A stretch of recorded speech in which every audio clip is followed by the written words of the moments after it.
Well, so for this check-in, I guess I'm certainly going to turn this into a diary. The sobriety is meant to come to you and let you know some of the things that develops in the mind throughout the day, and everything related to sobriety. And I know in the past, I have vowed that I'm going to keep it straight. I'm not going to fabricate. Um, and we're going to tell you about some, the real life experiences that are happening out there. And sometimes I'm quoting Bible scripture.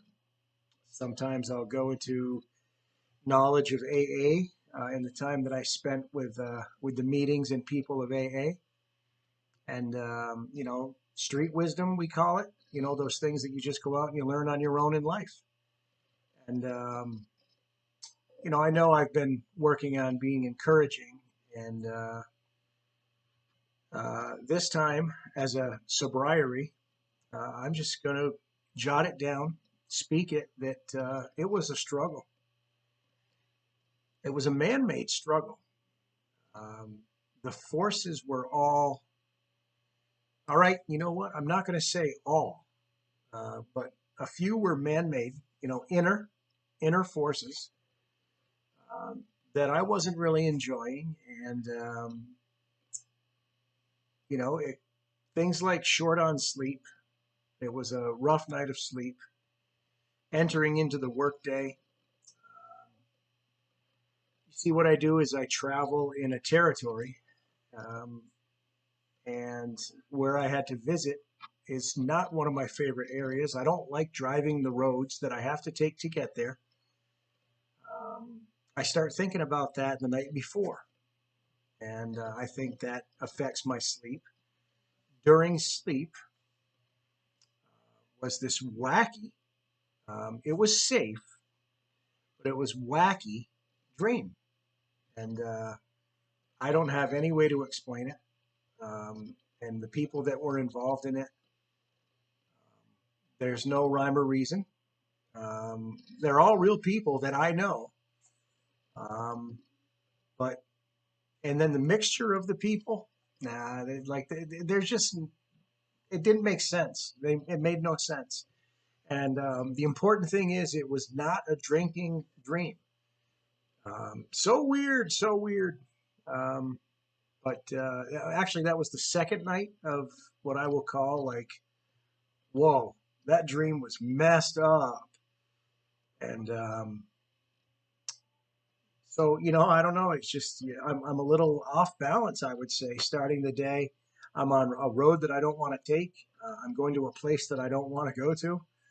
Um, and it was, it's still dark when I start and when I start traveling. And generally, this is when some of the clear mind and the mind is working, um, I guess I want to say creatively. And I'm absorbing things, whether it's radio, music, but I was in such like disdain, I guess you could say. The thoughts weren't great. I felt like there were burdens and like a spiritual weight, Weight, the burdens, like there was stuff on my chest and shoulder. And, so uh, how do you proceed? Um, there are times when I speak prayers, and I'm asking for something to fill me, something to be taken and then filled at that point. And I couldn't bring myself to words to pray and ask God for a little help. It wasn't working. Nothing was working. So it ended up being a long day.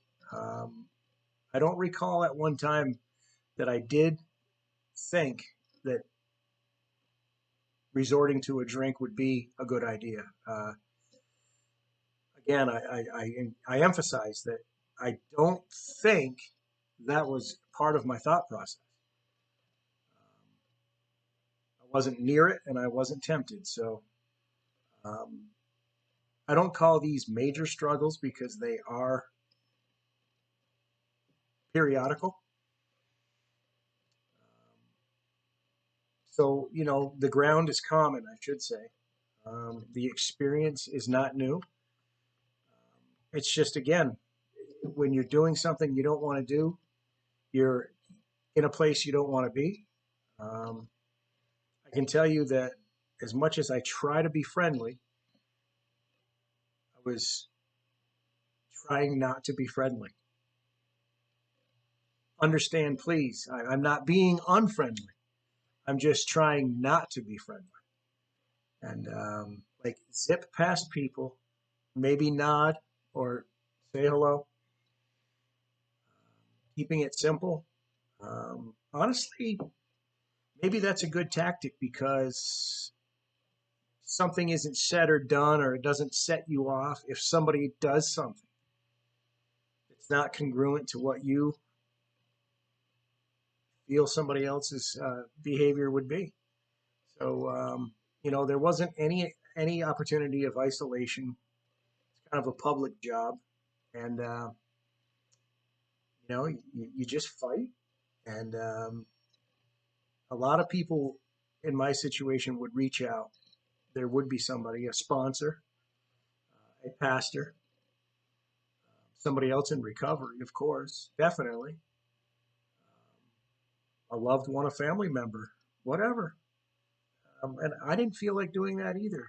So in other words, there was time of wallowing, and that doesn't make sense either. But I knew I wasn't headed for a drink, and I wanted to have a good day at work and then just get home. How's that sound? So um, I guess play the safeties. Just don't be near it and control your thoughts. Don't be tempted. Maybe time feels that it's moving slower. Um, but the most important thing is, don't succumb to any temptation, and go to where you're safe. Get home, see the family, cheer up. So there you go, diary, sobriety. In the end, it was a successful day. And information, uh, thesobriety@gmail.com. Send me some comments. I have yet to get one person send me a comment. So it'll happen in time. No worries. Twitter @thesobriety. And I hope that maybe you can click like and subscribe. And we'll see if we can get some numbers going here. And everybody have a wonderful week. We'll talk soon. I'll try to have better news. It works out. Thanks for stopping by.